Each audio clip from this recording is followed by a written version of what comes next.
Hello lovely viewers and welcome to another true crime story on my channel. My name is Mianu Mavis and this is Star Reality TV. If this is your first time joining, you are highly welcome, and just so you know, I upload on my channel videos based on true crime stories. If that is something that you love listening to, then you have come to the right channel, because that is all I do here. Why not go ahead and hit the subscription button and turn on the notification bell so that each time I upload a new video you will be notified. And for my returning subscribers, I love you all. You guys have a very special place in my heart.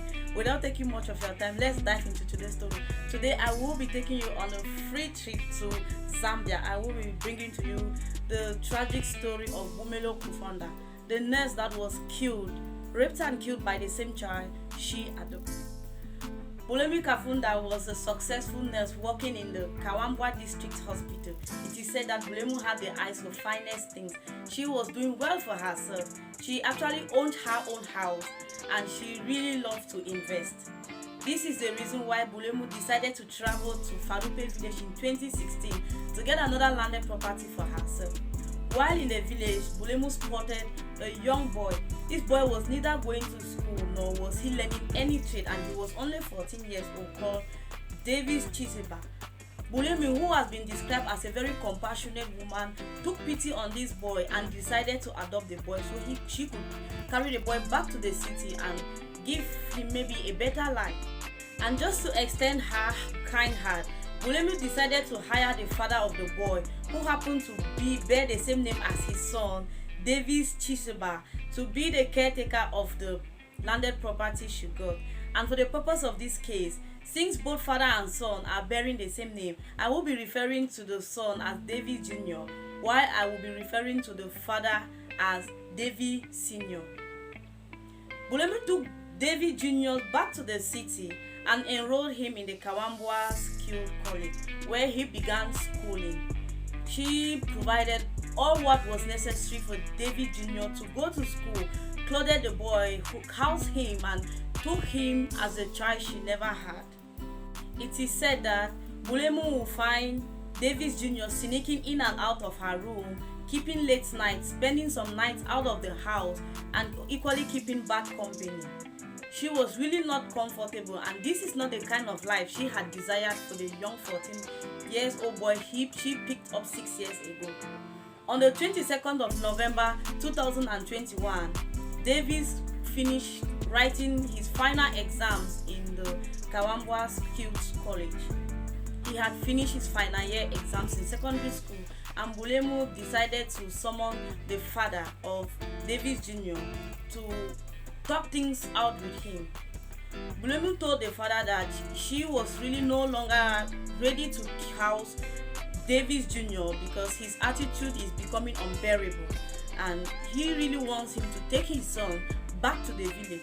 Even though the father was not happy with the decision, he reluctantly agreed that he was going to take his son back to the city. On the 26th of November 2021, Bulemu did not report for duty that day. Her supervisor tried to reach her by phone, but it was fruitless. They tried to get to Bulemu. None of her phones were going through, and by 6 p.m. that same day, Bulemu was reported missing at the police station. The police went to Bulemu's house to find out what had happened. They searched and searched, and on Bulemu's bed, they found a written note saying she had been raped by unknown men, and she's so ashamed she can't live with the shame and pain. She is going to her farm in Filupe, that 10% of her landed property, 10% of her property should be given to Davis Chiseba Jr. Since the written note stated that she was going to the Felupi village where she had her underlanded properties, the police extended the search to her farms there. Search and nothing came up. There were no traces of Bulemu ever being to the farm anytime recently. They went back to her house and decided to conduct an elaborate search, thoroughly searching her house again. At this time they discovered a pit behind Bulemu's house where she normally dumped her rubbish. That is where some bones with tires were discovered, and these bones were taken to the Kawambwa hospital, proven to be those of Bulemu.